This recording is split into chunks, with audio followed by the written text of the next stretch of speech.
Shankar all India number 1 director కదా. ఎంతమంది ప్రొడ్యూసర్లకు పనిచేశాడు, వాళ్ళల్లో వాళ్ళు ఎవరు బాగున్నారు, ఎవరు బతికి బట్టగట్టారు. ఆ శంకర్తో కొన్ని బ్యానర్లే ఎగిరిపోయినాయి అమ్మ. అట్లా who ever touches Shankar latest. Reason ఏమై ఉంటుంది అనుకుంటున్నారు మీరు? ఒక హిట్ రాగానే 10 మంది ప్రొడ్యూసర్లు వెళ్తారు. ఒక హీరోకి ఒక హిట్ రాగానే 10 మంది బాబు.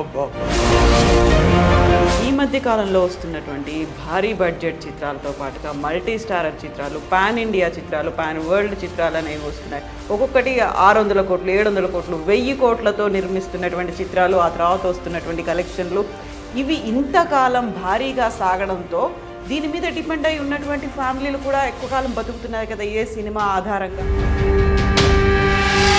అలా ఉంచోవాలి. హీరో వస్తుంటే ప్రొడ్యూసర్ నిలబడాలి. పెద్ద హీరోలు, పెద్ద టెక్నీషియన్స్, పెద్ద ఆర్టిస్టులు, వాళ్ళకి ఒక టైమింగ్ లేదు, ఒక పాడు లేదు, ఒక ఇది లేదు, ఏమి లేదు.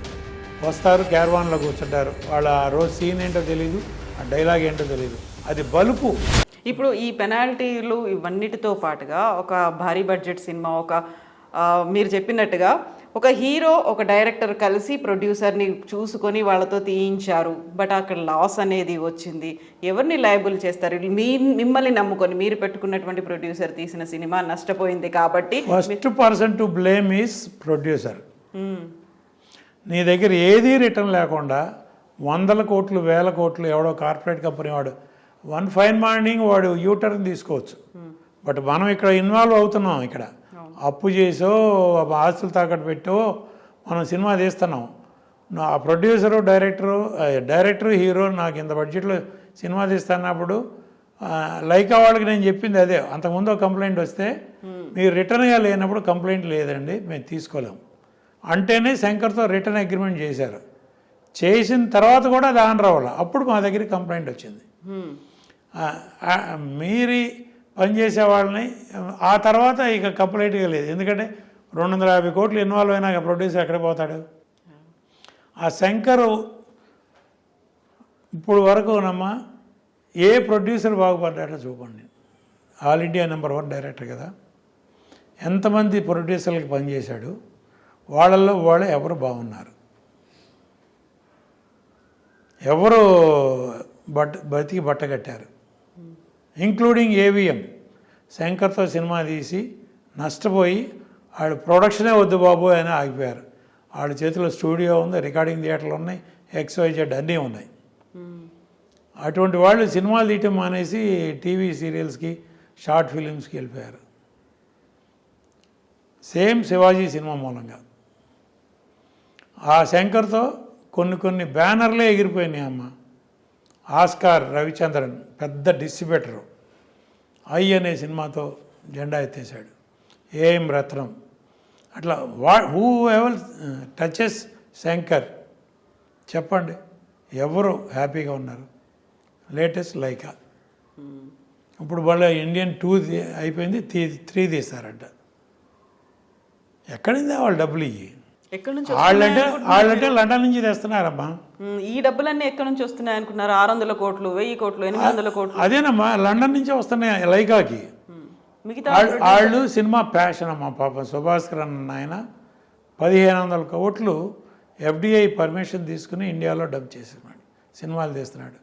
ఇప్పుడు నాకు తెలిసి మధ్యలో ఆ మణిరత్నం సినిమాల్లో మాత్రం సంపాదించారు.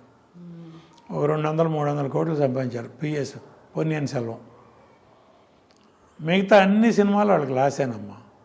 నెట్గా యాజ్ ఆన్ టుడే నాకు తెలిసి మినిమం వాళ్ళకి 500-600 కోట్లు లాస్ ఉన్నట్టు. మిగతా వాళ్ళకి ఎలా వస్తున్నాయి డబ్బులు? మరి మిగతా వాళ్ళు నష్టం చెప్పలేమమ్మా. ఇప్పుడు చెప్తున్న లెక్కలన్నీ సరైనవే అంటారా? మిగతా వాళ్ళందరూ నేను చెప్తున్నానమ్మా, ప్రొడ్యూసర్లు ఇల్లు అమ్ముకున్నారు, హీరోలు ఇల్లు కొనుక్కుంటారు. అయితే ఇప్పుడు 200 కోట్లు పెట్టారు, 300 కోట్లు పెట్టారు, దీనికి 600 కోట్లు, 700 కోట్లు వచ్చాయన్నారు. ఈ 2 లెక్కలు సరైనవే అంటారా మీరు? 600 కోట్లు అదే బలుపు అంటాను నేను. గ్రాస్ అమ్మ, 600 కోట్లు గ్రాసు. విజయబాబు రెడ్డి గారు లెక్క చెప్పాను కదమ్మా. మన కాఫీ డబ్బులు మనకు రావాలంటే అక్కడ 4 టికెట్లు తగ్గాలన్నాను. 600లో మనకి ఎంత డబ్బు వస్తుంది? 600 కరెక్ట్ చేసిందమ్మా. దానిలో GST పోవాలి, థియేటర్ ట్యాక్స్ పోవాలి, డిస్ట్రిబ్యూటర్ షేర్ పోవాలి, తర్వాత థియేటర్ రెంట్ పోవాలి, ఆఖరికి డిస్ట్రిబ్యూటర్ కమిషన్ పోవాలి, ఆ తర్వాత ప్రొడ్యూసర్ షేర్ వస్తుంది. 600 కోట్లలో మన చేతికి వచ్చేది ఎంత? మనం పెట్టేది 600 పెడుతున్నాం. ఇప్పుడు బిజినెస్ ఒక రకంగా పెద్ద సినిమాలకి బిజినెస్ గ్యారంటీ ఉందనుకున్నాం. ఏది పాన్ ఇండియా అని పెట్టి ఓటీటీలు శాటిలైట్లు ఇప్పుడు వాళ్ళు కంట్రోల్ చేస్తున్నారమ్మా. కమిట్మెంట్లే ఆనర్ చేయట్లా. పెద్ద అవేర్నెస్ నేను ఇప్పుడు ప్రొడ్యూసర్లు చెప్తున్నాను. ఓటీటీ కంపెనీలు కమిట్మెంట్ ఆనర్ చేయట్లా. ఒక పేమెంట్ ఇస్తారు, అగ్రిమెంట్ చేస్తారు, దానిలో క్లాజ్ పెడతారు, మీ పిక్చర్ ఈ రేంజ్లో సక్సెస్ అయితే అగ్రిమెంట్ ఆనరు, లేకపోతే లేదు. ఫైనల్ పేమెంట్ ఆపేస్తున్నారు. సినిమా రిలీజ్ అయిన తర్వాత ఫ్లాప్ అయితే ఎవరు. నేను ఫస్ట్ ఇంటర్వ్యూ స్టార్టింగ్లో అడిగిన క్వశ్చన్కి అటు ఒక పాజా లేకుంటే కామా పెట్టారా ఏంటి అన్నదానికి ఇవన్నీ రీజన్స్ అయితే వచ్చాయి. అయితే can be expect Katragadda Prasad గారి దగ్గర నుంచి ఒక మూవీ ఏదైనా ఉండే ఛాన్స్ ఉందా? ఎందుకంటే 10 ఏళ్ళు అవుతుంది తెలుగులో తీసి మీరు. అవునమ్మా, 15 ఏళ్ళు అయిందమ్మా. మీరు రిటైర్ అయినట్టేనా అని. కాదండి, ఇండస్ట్రీ నుంచి రిటైర్ అవ్వలేదు. Till today I'm strong enough to serve industry. South Indian film ఛాంబర్లో సర్వీస్ చేస్తున్నాను. వచ్చే కొత్త ప్రొడ్యూసర్లు డైరెక్టర్లకి సలహాలు చెప్తా, నిర్మాతల ప్రాబ్లంలు తీరుస్తా చేస్తున్నాను. నేను అట్లాంటి నిర్మాతలకే నేను సలహాలు చెప్తూ, నేను తెలిసి గోతులో దిగడం, నాకు సేఫ్ ప్రాజెక్ట్ అని తోసినప్పుడు 100 రూపాయలు మిగులుతుందనే ప్రాజెక్టు కనీసం 5 రూపాయలు మిగులుతుందన్నా నేను సినిమా తీస్తాను. నేను హై బడ్జెట్ సినిమా తీను. నాకు కథ నచ్చాలి. నాకు కథ నచ్చిన తర్వాత నా హీరోకి నచ్చాలి, బడ్జెట్ నచ్చాలి. నాకు అనుకూలంగా సినిమా ఉంటే సినిమా తీస్తా, లేకపోతే నేను సినిమా తీయలేను. వాళ్ళు నా పిల్లలే నాకు అడ్డం పడతారు సినిమా తీయాలంటే. నేను 36 సినిమాలు తీసిన తర్వాత నా ఒంట్లో నరాల సినిమాయే కదా. అందుకనే నేను సినిమా ఇండస్ట్రీలోనే బతుకుతున్నా, సినిమా ఇండస్ట్రీలోనే సర్వీస్ చేస్తున్నా. నేను ఇంతకు మించి బయట ప్రపంచంలో నేను బతకలేను. నేను రిటైర్ అయ్యానంటే కారణం నేను వాళ్ళన్న జనరేషన్తో ఇమడలేక. అయితే హై బడ్జెట్ పాన్ ఇండియాలు మల్టీ స్టారర్లు ఇవి కాకుండా మనం మాట్లాడుకున్నట్టుగా లో బడ్జెట్ లేకుంటే చిన్న వాళ్ళని ఎంకరేజ్ చేద్దాము, లేకుంటే కొత్తగా వచ్చినటువంటి డైరెక్టర్లను ఎంకరేజ్ చేద్దాము, ఈ కాన్సెప్ట్ అయినా మీరు ఆ కాన్సెప్ట్తో నేను చేసే రోజులమ్మా. ఇప్పుడు లేదా? ఇప్పుడు లేదు, అసలు లేదు, కొనేవాళ్ళు లేడమ్మా. ఇప్పుడు ఒక్కొక్క లాంగ్వేజ్లో 200 ఫస్ట్ కాపీలు ఉన్నాయమ్మా. ఆల్ ఇండియా 1000 ఫస్ట్ కాపీలు అన్రిలీజ్డ్ ఫిలిమ్స్. హిందీలో 200, తెలుగులో 200. ల్యాబుల్లో అడగండి మీరు. తెలుగు, తమిళ్, కన్నడ, మలయాళం, హిందీ 1000 సినిమాలు మినిమం రిలీజ్ అవ్వకుండా లైట్ చూడకుండా ఉన్నాయి. 36 సినిమాలు తీసినటువంటి ప్రొడ్యూసర్లో ఆల్మోస్ట్ మెజారిటీ 90% కదా సూపర్ హిట్లు, 80% సూపర్ హిట్లు తీసినటువంటి ప్రొడ్యూసర్ తీసిన సినిమా అనేది కూడా లేదా? ఇప్పుడు ఒకవేళ మీరు సినిమా తీశారు అంటే ఆ కాన్ఫిడెన్స్ ఉండట్లేదా? రాదా? ఉందమ్మా. నేను ఏం చేస్తానో కంట్రోల్. ఇప్పుడు నేను కాదమ్మా, అది కాదమ్మా కవిత, ఒకటే పాయింట్. నేను ఒక హీరో దగ్గరికి వెళ్తే అన్నదమ్ముల్లాగా ఉండాలి. ఒక డైరెక్టర్ దగ్గరికి వెళ్తే ఒక ఫ్యామిలీ మెంబర్ లాగా నా తమ్ముడు నాకు ఒక సినిమా చేసి పెడుతున్నాడు అన్నట్టు ఉండాలి. సుమన్తో నేను అట్లా ట్రావెల్ అయ్యా, వాళ్ళ జనరేషన్తో నేను అట్లా ట్రావెల్ అవ్వలేను. కారణం ఏంటంటే సార్ సార్ సార్ సార్ అని బాబు నాకు వద్దమ్మా. నేను డబ్బులు పెడతా, నేను సినిమా తీస్తా, నేను ఎందుకు అది అడుక్కోవాలి? సినిమా తీయకపోతే నన్ను ఎవడం కొట్టాడా? సినిమా నా మాట నెగ్గినంతకాలం దుక్కిపాటి మధుసూదనరావు గారి నుంచి, ఏవిఎం దగ్గర నుంచి, జెమినీ దగ్గర నుంచి, విజయవాహిని దగ్గర నుంచి వాళ్ళ మాటలు నెగ్గినంతకాలమే వాళ్ళు సినిమాలు తీశారు. వాళ్ళందరూ ఎందుకు సినిమాలు తీయట్లా? వాళ్ళు సోకాళ్ళు పెద్ద పెద్ద ప్రొడ్యూసర్లు తెలుగులో కూడా ఉన్నారుగా, వాళ్ళు ఎందుకు సినిమాలు తీయట్లా? ప్రస్తుత ట్రెండ్లో ఇమ్మడలేక. వాడు తీసే ప్రొడ్యూసర్ల కంటే సినిమాలు తీయలేని పెద్ద ప్రొడ్యూసర్ కౌన్సిల్లో 4,000 మంది మెంబర్లు ఉన్నారు. దానిలో 400 మంది మినిమం ఎనర్జెటిక్, ఒక సినిమా సబ్జెక్టు, మంచి చెడు అన్నీ తెలిసిన వాళ్ళు, సినిమా ఎలా తీయాలి, ఎంతలో తీయాలి అనే నాలెడ్జ్ ఉన్న ప్రొడ్యూసర్లు కనీసం 100 మంది ఉంటారు. ఆ 100 మందే సినిమాలు తీయట్లేదమ్మా. కొత్త వాళ్ళు వస్తున్నారు, కొత్త వాళ్ళు వెళ్ళిపోతున్నారు. కొత్త కొత్త బ్లడ్ వచ్చి కొత్త రక్తం వచ్చి పాత రక్తాన్ని తోసుకెళ్ళిపోయి ఇండస్ట్రీ నడుస్తుంది. రెగ్యులర్ ప్రొడ్యూసర్ రెండో సినిమా అనౌన్స్ చేసిన ప్రొడ్యూసర్ చెప్పమ్మా ఈ లాస్ట్ ఇయర్ కాటగట్ ప్రసాద్ వదిలే 15 ఏళ్ళ నాడు సినిమా తీశాడు. లాస్ట్ ఇయర్ సినిమా తీసిన ప్రొడ్యూసర్ ఇయర్లో ఎవరు తీస్తున్నారు చెప్పండి. అంటే హీరోలు కాంపౌండ్లో ఉన్న బ్యానర్లు కాకుండా రెగ్యులర్ ఒక 5-6 ప్రొడ్యూసర్లు లైక్ దిల్ రాజు, అశ్విని దత్ గారు, అట్లా ఒక 5-6 ఉన్నారు, దానయ్య, అట్లా మన సితారా ఎంటర్టైన్మెంట్, ఇట్లా కొన్ని బ్యానర్లు ఒక 5-6 ఉన్నాయి. వాళ్ళు కాకుండా హీరోలు కాంపౌండ్లో ఉన్నవాళ్ళు కూడా హీరోలతో సినిమాలు తీయట్లా. అరవింద్ గారు సినిమా తీయలేక, సురేష్ బాబు సినిమా తీయలేక, వాళ్ళు ఏమో లేరమ్మా. వాళ్ళు ఇప్పుడు నేను హీరో దగ్గరికి వెళ్తే నా తమ్ముళ్ళలాగా ఉండాలి కానీ నాకు శత్రువులాగా ఉండకూడదు. వాళ్ళ నాకు హీరో తమ్ముడు, రేపొద్దునే లొకేషన్లో నన్ను ఒక 8 చూసినట్టు చూస్తాడు. అసలు ప్రొడ్యూసర్ లొకేషన్కి వస్తే హీరోకి మూడు రాదమ్మా, యాక్ట్ చేయలేడు, డైరెక్టర్కి మూడు రాదు, సినిమా షార్ట్ తీయలేడు. మరి రామానాయుడు గారు ట్రాలీ ఎట్టా తోసాడో నేను చూశాను, క్రేన్ ఎట్టా ఆపరేట్ చేశారో నేను చూశాను, నేను అట్టాగే చేశా. ఇప్పుడు అందరూ అలాగే ఉన్నారంటారా? ప్రొడ్యూసర్ వస్తే యాక్సెప్ట్ చేయకపోవడం అనేది? యాక్సెప్ట్ చేస్తారో చేయరో అనేది నేను సెకండరీ అమ్మా. అసలు వారు ప్రొడ్యూసర్ లొకేషన్కి వెళ్ళినాడు ఎంతమంది చెప్పమ్మా? నేను చెప్పిన 5-6 పేర్లు కాకుండా. నా డబ్బు ఇచ్చి ఎగ్జిక్యూటివ్ ప్రొడ్యూసర్కి డబ్బులు ఇచ్చి పంపించి సినిమా తీసుకురమ్మన్నా. మీరు ఇంట్లో కూర్చోండి సార్, ఆఫీసులో కూర్చోండి సార్, మీకు నేను ఫస్ట్ కాపీ చూపిస్తానంటాడు. ఏంటి చూపించేది? ఫస్ట్ కాపీ తీసిన తర్వాత అప్పటికే మనం మునగాల్సిన లెవెల్లో మునిగాం.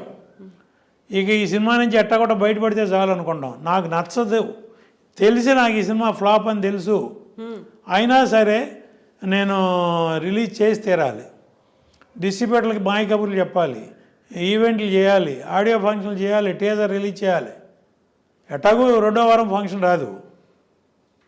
అట్టా చేసినప్పుడు నేను బయటపడాలంటే అది ఇంకో సినిమా. అట్లా ఎంతమంది ప్రొడ్యూసర్లు, ఆ 5-6 కాకుండా కాంపౌండ్లో హీరోలు ఉన్న ప్రొడ్యూసర్లే సినిమాలు తీయట్లా. నేనెక్కడ? నేను వెళ్ళి బాబు అన్నా అవసరమా? నేను వాళ్ళు సౌత్ ఇండియన్ ఫిలిం ఛాంబర్లో కూర్చుని ప్రెసిడెంట్ పోస్ట్ అయిపోయినా కానీ నేను వాడు అక్కడ కమాండ్ చేసే పోస్టులోనే ఉన్నా. ఆ పొజిషన్ ఉండదు అక్కడ. అక్కడికి వెళ్ళినాక ఇలా ఉండాలి. లొకేషన్లో ప్రొడ్యూసర్ అనేవాడు ఇట్లా ఉండాలి. లేకపోతే హీరోలకి ఒక్క సినిమా తర్వాత సక్సెస్ అయితే హీరో, ఇంకో సినిమా తర్వాత రెమ్యునరేషన్ పిలుస్తాడు, 3వ సినిమా తర్వాత డైరెక్టర్ని సెలెక్ట్ చేసుకునే లెవెల్కి వస్తాడు, 4వ సినిమా తర్వాత కథా డైరెక్టర్ సెలెక్ట్ చేసే లెవెల్కి వస్తాడు, 5వ సినిమాకి తనే షార్ట్ చెప్పే లెవెల్కి వస్తాడు. డైరెక్టర్ని పక్కన కూర్చోబెట్టి తనే షార్ట్ చెప్తాడు. అట్లా కొంతమంది హీరోలు ఉన్నారు ఇప్పుడు. మనకు అనవసరం, నాకు అనవసరం, నేను పేరెత్తను. ఎవరి కాళ్ళకి తెలుసు ఇండస్ట్రీలో మన బిహేవియర్ ఏంటి, మనం ఎక్కడి నుంచి వచ్చాం, వాడు ఎట్టా ఉన్నాం, మన బిహేవియర్ ఏంటి. ఎన్టీ రామారావు గారు, అక్కినేని నాగేశ్వరరావు వాళ్ళందరితో తిరిగిన నాబోటాళ్ళు, వీళ్ళందరితో తిరగలేమమ్మా. ఫస్ట్ పాయింట్, సినిమా దిగిపోతే ఎవడ కొట్టడం. వీళ్ళందరితో తిరిగి మన అహం చంపుకొని, అహం చెడ్డ వితం చెడ్డ ఫలితం దక్కుద్దా? అది లేదు. మీ పెట్టుబడి వెనక్కి వస్తుందా? అది లేదు. ఇప్పుడు మనం మాట్లాడుకున్న దాంట్లో సక్సెస్ అయినటువంటి ఈ ప్రొడ్యూసర్లు ఉన్నారు. మొత్తం ఫిల్మ్ అంతా సక్సెస్ అయింది, ప్రపంచం అంతా అప్లాస్ చేస్తుంది, ఇవన్నీ అనుకున్నప్పుడు ప్రొడ్యూసర్కి తగిన గుర్తింపు లభిస్తుంది అప్పుడన్నా? అది కూడా తక్కువే. లేదు. కొంతమంది డైరెక్టర్లు టేక్ ఓవర్ చేస్తున్నారు, కొంతమంది హీరోలు టేక్ ఓవర్ చేస్తున్నారు. సక్సెస్ వాళ్ళు తీసుకుంటారు. ఫెయిల్ అయితే నేను ప్రొడ్యూసరు ఎందుకు పనికిరాడు, హీరో డైరెక్టర్ మీద నెడతాడు, డైరెక్టర్ హీరో మీద నెడతాడు. వాళ్ళిద్దరు ఎట్టకు మళ్ళీ కలిసి పనిచేయరుగా, అందుకని వాళ్ళిద్దరు ఒకరినొకరు బ్లేమ్ చేసుకుంటారు. మధ్యలో పిచ్చాడు ఎవడా అంటే ప్రొడ్యూసరు. ఎవరు పలానా సినిమా ప్రొడ్యూసరు డైరెక్టరు ఒక హోమ్లీగా కలిసి, ఇప్పుడు రాఘవేంద్ర గారు ఇప్పటికీ చేస్తున్నాడంటే ఆయన బాధ్యత తీసుకునే చేస్తాడు, ఆ తరం కాబట్టి. ఇప్పుడు తరం ఎవరు చేస్తున్నారు అట్లా? రాఘవేంద్రరావు గారు కూడా సినిమా తీయాలంటే తీయలేడమ్మా? కోదండరామరెడ్డి గారు తీయలేరా? ఎందుకు తీయట్లే? వాళ్ళు లొకేషన్లోకి వెళ్ళి ప్రతి బాబు అనాలి. వాళ్ళే షార్ట్ చెప్తున్నారు. ఇంక రాఘవేంద్రరావు ఎందుకు, కోదండరామరెడ్డి గారు ఎందుకు? కొంతమంది వాళ్ళే షార్ట్ చేస్తున్నారు, కెమెరా ఇక్కడ పెట్టమంటారు, ఇట్లా అది ఏమంటారు, అది చేయమంటారు, ఇది చేయమంటారు. అవన్నీ మనం మా ప్రొడ్యూసర్కో లేకపోతే ఎస్టాబ్లిష్డ్ డైరెక్టర్స్ లైక్ రాఘవేంద్రరావు లాంటి వాళ్ళకో అవసరం. ఇవన్నీ నేను ఎవరిని కించపరచడం కాదు, ఇండస్ట్రీలో పలానా వాళ్ళ పేరెత్తి నేను అనాలని కాదు. ఇండస్ట్రీలో ఎవరు తప్పులు వాళ్ళు, ఎవరు చిన్నపిల్లలు కాదు. అందరూ ఎంతో కొంత చదువుకుని వచ్చిన వాళ్ళే, ఎంతో కొంత ఊహ తెలిసిన వాళ్ళే, ఎంతో కొంత సినిమా నాలెడ్జ్ ఉన్నవాళ్ళే. సినిమా నాలెడ్జ్, సినిమా తీసే నాలెడ్జ్ లేకపోయినా 100 సినిమాలు చూసిన నాలెడ్జ్ అన్నా ఉండాలి అంటారే. చిన్నప్పటి నుంచి మనం 100 సినిమాలన్నా చూసుంటాం నిర్మాత అయ్యే రోజుకి. ఆ నాలెడ్జ్ అన్నా గుర్తుంటుంది కదా మనకి. అది లేకుండా ఒకటి చేతిలో మనం జుట్టిచ్చి అయ్యా బాబు అనాలంటే ఎందుకమ్మా సినిమా తీయాలి? మరి ఓటీటీలు, వెబ్ సిరీస్లు ఇవన్నీ వచ్చే వాటి ఆలోచన కూడా లేదా ప్రసాద్ గారికి? లేదమ్మా. ఓటీటీలు, వెబ్ సిరీస్ కూడా వాళ్ళకి కథ చెప్పాలి, వాళ్ళకి నచ్చాలి, వాళ్ళు ఓకే చేయాలి. వాళ్ళు ఓకే చేసిన తర్వాత ఎవరో ఒక ఇన్వెస్టర్ రావాలి, పలానా ఓటీటీ కంపెనీ ఓకే చేసింది, మీరు డబ్బు పెట్టండి, ఆర్టిస్టులు పలానా ఆర్టిస్టులు అని అనుకుంటున్నాం అంటే దానికి ఇన్వెస్టర్. ఇంత లాంగ్ గ్యాప్ మన దగ్గర డబ్బులు ఉన్నాయా సినిమా తీస్తాం అంతేగా. ఈ ఓటీటీలు ఇవన్నీ అవి కూడా అన్నీ సక్సెస్ అవుతున్నాయి. అన్నీ చిన్న సినిమాలు రెడీ అవుతున్నాయి, ఎన్ని వెబ్ సిరీస్ రెడీ అవుతున్నాయి, అన్నీ రిలీజ్ అవుతున్నాయా? అన్నీ అవట్లేదుగా. కొన్ని హాఫ్ వేలో అయిపోతున్నాయిగా. కొంతమంది పేరున్న ఆర్టిస్టులో పేరున్న డైరెక్టర్లయో ఒక పరంపర లాంటి ఆర్టిస్టులు డైరెక్టర్లు ఉంటే అట్లాంటి ఏదో సీరియల్ లాగా కంటిన్యూ అవుతున్నాయి. ఈ మధ్య రామోజీరావు గారు కొన్ని సీరియల్స్ ఎంకరేజ్ చేశారు, వెబ్ సిరీస్, శ్రీమతి ఏదో అట్లాంటి. అట్లా తప్పితే ఒక ఫ్యామిలీ డ్రామా తీస్తే సేఫ్గా మనం సీరియల్ నుంచి బయటపడతాం అనేది కూడా లేదమ్మా. వెబ్ సిరీస్ వాళ్ళకి కూడా ఇప్పుడంతా హారరు, డ్రాకులాలు, దెయ్యాలు, భూతాలు, డిఫరెంట్ సౌండ్లు మనం ఏం మాట్లాడుతున్నాం వినపడకూడదు. అట్లా ఇంట్లో ఫ్యామిలీ అంతా కూర్చొని చూడగలుగుతున్నామా? కొన్ని వెబ్ సిరీస్ పిల్లలతోనూ భార్యతోనూ కూర్చొని చూడగలుగుతున్నామా? మీరు ఆ స్కూల్ కాదు. నా స్కూల్లో వెబ్ సిరీస్ తీసినా జనం చీ అంటారు. చీ ఎప్పుడో పాతికేళ్ళాడు. ఎందుకమ్మా ఇవన్నీ అనిపించుకోవాలా? ఇప్పుడు నాకు 72 ఏళ్ళ వయసు, 52 ఏళ్ళ సర్వీసు, సినిమా ఇండస్ట్రీలో ఉన్నాను హ్యాపీగా. అందుకైతే 500 రూపాయలు పెడితే వెళ్ళి సినిమా చూసి రావచ్చు. లేదు అంటే 1 రోజులు ఆగితే వస్తుంది. 1 రోజులు ఆగితే ఇప్పుడు ఇండియన్ 2 రిపోర్ట్ బాగాలేదు, నేను ఇక థియేటర్కి వెళ్ళను. ఇప్పుడు కల్కి బ్రహ్మాండమైన రిపోర్ట్ వచ్చింది, థియేటర్కి వెళ్ళి మొత్తం 13 మంది మా పిల్లలు, మనవాళ్ళు, మనవరాళ్ళు, చుట్టాలు అందరికీ కలిపి నేనే టికెట్లు బుక్ చేసి తీసుకెళ్ళాను. డబ్బు ఎక్కువ పెట్టి మరి పెంచిన రేట్లతో మల్టీప్లెక్స్లో 13 టికెట్లు కానీ మరీ వెళ్ళి చూసి వచ్చా. అట్లాంటి సీన్ ఎన్ని సినిమాలకు ఉంటాయి? నేను ఎన్ని సినిమాలకు వెళ్ళగలను? వన్స్ ఇన్ బ్లూ మూన్ లాగా సంవత్సరానికి 1, 2 సినిమాలు.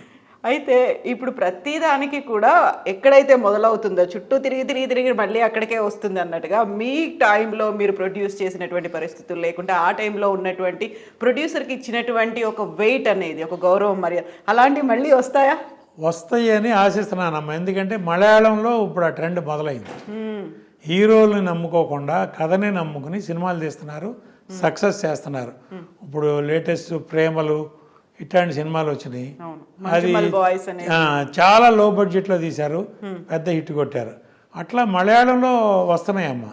తమిళ్లో కూడా లో బడ్జెట్ సినిమాలు, సముద్రకాని, ఈ శశిక ఇట్లాంటి వాళ్ళు కొంతమంది డైరెక్టర్ కమ్ హీరోలు వాళ్ళు కొన్ని లో బడ్జెట్లో సినిమా తీసి 3 కోట్లు 4 కోట్లు తీసి పార్థిపన్నం ఇట్లాంటి వాళ్ళు ఆ డబ్బు శాటిలైట్లోనే తీసేసుకుంటున్నారు, ఓటీటీలోను. థియేటర్కల్ రిలీజ్ ఎంత వస్తే అంత బోనస్. అట్లాంటి సినిమాలు ఈ మధ్య వస్తున్నాయి. నా పోటాళ్ళు కూడా కథ నేను చెప్పానమ్మా. ఇప్పుడు పెద్ద ప్రొడ్యూసర్లు అందరూ వాళ్ళు లొకేషన్కి వెళ్ళరమ్మా. ఓకే, సినిమా ఎలా తీయాలో తెలిసిన ప్రొడ్యూసర్లు కొంతమంది ఉన్నారు మినిమం కౌన్సిల్లో. నువ్వు ఎగ్జిక్యూటివ్ ప్రొడ్యూసర్కి ఒక 50 లక్షలు, 1 కోటి రూపాయలు రెమ్యూనరేషన్ ఇస్తావు, వాడు తిన్నంత తింటాడు ఇంకా అదనంగా. డెఫినెట్గా చెప్తున్నాను, ఓపెన్గా చెప్తున్నానమ్మా. ఏ ఎగ్జిక్యూటివ్ ప్రొడ్యూసర్ వాళ్ళు నిజాయితీగా పనిచేశాడు చెప్పానండమ్మా. ప్రొడ్యూసర్ లొకేషన్లో రాడు. కొంతమంది డైరెక్టర్లు అయితే కమిషన్లు తీసుకుంటారు. వాళ్ళ కోసం ఈ ఎగ్జిక్యూటివ్ ప్రొడ్యూసరు కమిషన్ ఇవ్వాలంటే కెమెరామ్యాన్లకి కమిషన్ ఇవ్వాలి, అవుట్డోర్ వాళ్ళు, ఆర్టిస్టులు టెక్నీషియన్స్ డైరెక్టర్కి కమిషన్లు ఇవ్వాలి. ఇట్లాంటి రోజుల్లో ఉన్నప్పుడు ఎగ్జిక్యూటివ్ ప్రొడ్యూసర్ లొకేషన్లో ఉన్నప్పుడు నేను వెళ్ళి లొకేషన్లో సినిమా తీయలేను. అట్లా ఉన్నప్పుడు అసలు ఇండస్ట్రీ టోటల్గా అవుట్ ఆఫ్ కంట్రోల్ వెళ్ళిపోయింది. మా తరంలో ఉన్న వాళ్ళు ఎవ్వరూ ఇప్పుడు నేను చెప్పానే, ఓకే అశ్విని దత్ గారికి ఎగ్జిక్యూటివ్ ప్రొడ్యూసర్ ఎవరో ఉన్నారు, కానీ వాళ్ళ అమ్మాయిలు భద్రంగా చూసుకుంటారు, వాళ్ళ అల్లుడే డైరెక్టరు, అట్లా ఎంతమంది కొంతమంది ప్రొడ్యూసర్లకి కొన్ని ప్రాజెక్టులకి ఒక ఎగ్జిక్యూటివ్ ప్రొడ్యూసర్ ఉంటాడమ్మా. వాడే హోల్ అండ్ సోల్ ప్రొడ్యూసర్. వాడు ఎంత ఇవ్వమంటే అంత ఇవ్వాలి. వాడేంటి డైరెక్టర్ చెప్పి పలానా ఆర్టిస్టు, శంకర్ గారు రికమెండ్ చేసిన ఆర్టిస్టు కవిత గారు కావాలి అంటే కవిత గారు 1,00,000 తీసుకునేదల్లా 10 లక్షలు అడుగుతుంది. ఎందుకంటే అక్కడ 20% 30% కమిషన్లు ఇవ్వాలి. కమిషన్లు ఇవ్వాలి కదమ్మా డైరెక్టర్కి, అందరికీ కమిషన్లు ఇవ్వాలి. అందుకని అట్లా ప్రొడ్యూసర్కి కాస్ట్ పెరిగిపోతుంది. ఇప్పుడు ఆ ఎగ్జిక్యూటివ్ ప్రొడ్యూసర్ డైరెక్టర్ కమిషన్ ఇచ్చినప్పుడు ఆడిదండా తను ₹1. ఇప్పుడు సినిమా హాల్లో బుకింగ్ క్లర్క్ టికెట్ ₹100 బదులు 200కి అమ్మన్నా అనుకో, ఫస్ట్ డే ఆడు 300కి అమ్ముతాడు, 200 ఓనర్కి ఇస్తాడు. అట్టా ఉంటుంది. ఇప్పుడు మీరు ఇండస్ట్రీ అన్నారు. ఇండస్ట్రీ అంటే టాలీవుడే కాదు, మొత్తం అన్ని ఇండస్ట్రీలు ఇలాగే తయారయ్యా. All India industry under the control of some heroes and some directors. Producer has no say except 2-3 producers in each language. So మళ్ళీ అప్పటి రోజులు వస్తాయంటారా, లేకుంటే ప్రొడ్యూసర్కి వాల్యూ ఇచ్చే రోజులు? చెప్పలేం. అంటే సింకింగ్ పొజిషన్లో ఉంది ప్రస్తుతం. మళ్ళా పాత రోజులు రావాలంటే డిజిటల్ టెక్నాలజీ ఇవన్నీ వచ్చిన తర్వాత గుర్రం గుడ్డిదనే దానా తప్పదన్నట్టు ఖర్చులే. మీకు వాళ్ళ లో బడ్జెట్ సినిమా అంటే 10 కోట్లమ్మా. తెలుగులో 10 కోట్లు పెట్టి సినిమా తీసి దాన్ని ప్రమోట్ చేసి పబ్లిసిటీ చేసి 12 కోట్లు చేసి అది రికవర్ అవుతుంది అనేది నమ్మకం లేదు. ఎన్ని థియేటర్లు దొరుకుతాయో తెలియకుండా ఎప్పుడు రిలీజ్ చేసి దొరికినా దొరకపోయినా ఆ 12 కోట్ల రికవరీ లేదు, మార్కెట్ లేదు, సినిమా ఏనో మన కంట్రోల్ లేదు. మనకి ఒక కథ నచ్చితే ఆ కథ తీసుకురమ్మని ఒక డైరెక్టర్ పెట్టలేం. అట్లా ఉంది industry. Sinking stage to be frank. But ఇండస్ట్రీయే బ్రతుకుతారు. ఇండియాలో లోయెస్ట్ ఎంటర్టైన్మెంట్ సినిమా ఇండస్ట్రీ. ఒక ₹1000 ఈ రోజులు కాస్ట్ ఆఫ్ ప్రొడక్షన్లో ఒక ఫ్యామిలీ వెళ్ళి సినిమా చూసి రావాలంటే ₹1000 హ్యాపీగా సినిమా ఇండస్ట్రీయే. మంచి క్వాలిటీ సినిమాలు పాత రోజుల్లాగా తీస్తే మంచి క్వాలిటీ జనం చూస్తే ఉంది. సినిమా ఇండస్ట్రీకి ఫ్యూచర్ ఉంది. కానీ నియర్ బై ఉందా, ఆఫ్టర్ 10 years ఉందా, నెక్స్ట్ జనరేషన్ ఉందో చెప్పలేం. బట్ ఇవాళ హీరోలందరూ ఒకే ట్రెండ్లో ఫాలో అవుతున్నారు. ఒకే మోస. వాళ్ళకి క్యారవాన్ కావాలి, బౌన్సర్లు కావాలి, పర్సనల్ స్టాఫ్ కావాలి, ఒకవేళ అవుట్డోర్ ఎక్కడికైనా వెళ్తే చార్టర్ ఫ్లైట్ కావాలి. ఒక లెవెల్ వరకు. అంతకుముందు రామారావు గారు రెగ్యులర్ ఫ్లైట్లో వెళ్ళలేదా, నాగేశ్వరరావు వెళ్ళలేదా, కృష్ణ గారు, సోమబాబు గారు, చిరంజీవి గారు వీళ్ళందరూ వెళ్ళలేదా?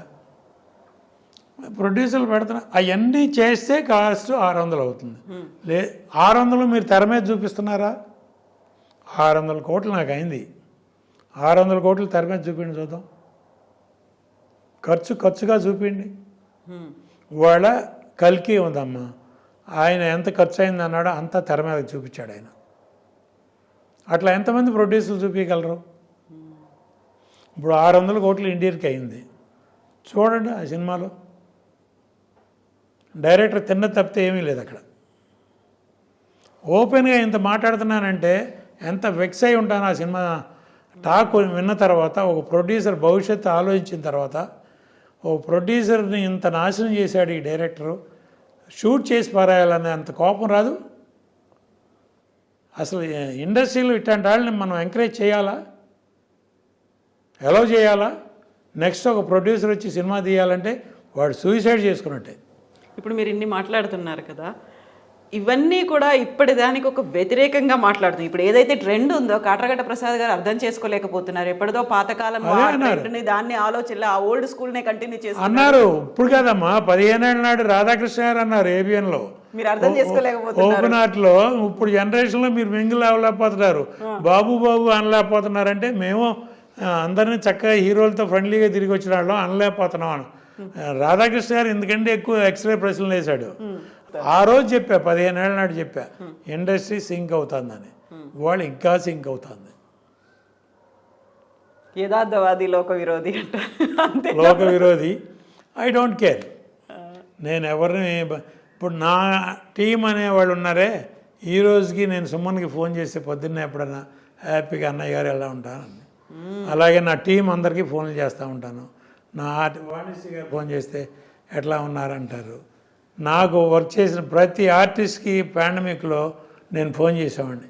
సత్యనారాయణ గారికి, కోట శ్రీనివాస గారికి, బాబుమోహన్ గారికి, బ్రహ్మానందం గారికి, అందరికీ నేను ఫోన్లు చేసి పాండమిక్ జాగ్రత్త, పాండమిక్ జాగ్రత్త అని అందరితోనూ వారం మాట్లాడే. 2 నెలలు ఏంటయ్యా పని అంటే ఫోనే. అట్లా 2 సంవత్సరాలు అట్లా గడిచింది మనకు ఆ పాండమిక్ పీరియడ్. అట్లా ఆ సెంటిమెంట్ ఏది షావుకార్ జానక్ గారికి ఫోన్ చేసేవాడిని, అమ్మ ఎలా ఉన్నారు. బి సరోజదేవి గారికి ఫోన్ చేసేవాడిని, రాజశ్రీ గారికి ఫోన్ చేసేవాడిని, కాంచన్ గారికి ఫోన్ సీనియర్స్ అందరికీ ఫోన్లు చేసి, వాళ్ళు నాతో పనిచేసిన వాళ్ళు చాలా తక్కువ మంది, వాళ్ళతో నా పరిచయాలు ఛాంబర్లో వాళ్ళతో నా ట్రావెల్ని బట్టి శారద గారు, రాజశ్రీ గారు వీళ్ళందరికీ ఫోన్లు చేసి, కేఆర్ విజయ్ గారు అందరికీ ఫోన్లు చేసి, అమ్మ ఎలా ఉన్నారమ్మా, జాగ్రత్త అమ్మ. అలా వాళ్ళ ఆ ప్రేమలు అభిమానాలు ఎక్కడ ఉన్నాయమ్మా. ఒక హీరోతో సినిమా తీసిన తర్వాత ఆ సినిమా ఫ్లాప్ అయితే ఆ ప్రొడ్యూసర్ ముఖం ఆ హీరో చూడ్డు. ఒక్క ఎగ్జాంపుల్ చెప్తానమ్మా. కృష్ణ గారికి ఒక ప్రొడ్యూసరు సినిమా తీశారు, రిలీజ్ అయింది, ఫ్లాప్. ఆ ప్రొడ్యూసర్ ఎక్కడ రెగ్యులర్గా ఒక హీరో ప్రొడ్యూసర్లు ఆ రిలేషన్షిప్ ఉంటుందిగా, రెగ్యులర్గా హీరో దగ్గరికి వెళ్ళి కలపట్టడం. అదా ఏంటి ఆయన కనపట్లేదు, సినిమా రిలీజ్ అయింది, ఫ్లాప్ అయింది, ఆయన సిగ్గుపడుతున్నారేంటి, ఆయన పిలవండి అని పిలిస్తే ఆయన వస్తే ఏంటి మళ్ళీ సినిమా తీయట్లేదు, అనౌన్స్ చేయలేదంటే పరిస్థితి లేదన్నారు. మీరు ఇక్కడ డేట్లు ఇస్తున్నా, మీరు సినిమా తీయండి అని. అప్పుడు ఇక్కడ సత్యరామూర్తి అని ఫైనాన్షియల్ ఉన్నారు, వాళ్ళని పిలిచి నేను ఈయనకి డేట్లు ఇచ్చాను, మీరు ఫైనాన్స్ ఇవ్వండి, ఏమన్నా తేడా వస్తే నాది బాధ్యత అన్న కృష్ణ గారు. ఇప్పుడు ఎక్కడున్నారు, ఎంతమంది ఉన్నారు? ఇలా ముఖం చాటేసేవాళ్ళే ఎవరైనా సరే. నేను చెప్తాను షంషేర్గా, ఆ ప్రొడ్యూసర్ మనకు అన్నం పెట్టాడు, ఆయన మనకి సినిమా లేని రోజుల్లో సినిమా ఇచ్చాడు, లేకపోతే మన ఇంట్రడ్యూస్ చేశాడు, లేకపోతే మనకి ఇంత డబ్బు ఇచ్చాడు. ఇప్పుడు ఓ ప్రొడ్యూసర్ కష్టాల్లో ఉన్నారమ్మా. ప్రొడ్యూసర్ కౌన్సిల్లో పెన్షన్లు తీసుకుని కొంతమంది ప్రొడ్యూసర్లు బతుకుతున్నారు, మెడిక్లెయిముల మీద కొంతమంది బతుకుతున్నారు, తమిళ్లో కానీ తెలుగులో కానీ కన్నడ మలయాళం అన్ని చోట్ల. ఆ అవసరం ఎందుకమ్మా? ఇప్పుడు నీతో సినిమా తీసిన ప్రొడ్యూసరు కష్టాల్లో ఉన్నాడని నీకు తెలీదా? పిలిచి ఓ 10 లక్షలు ఇవ్వలేవా? చారిటీ ఇస్తే ఇన్కమ్ ట్యాక్స్లో ఎగ్జామ్టెడేగా.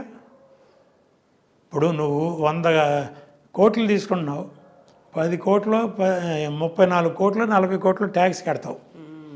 దాని బదులు 10 కోట్లు దాన ధర్మాలు చేయి.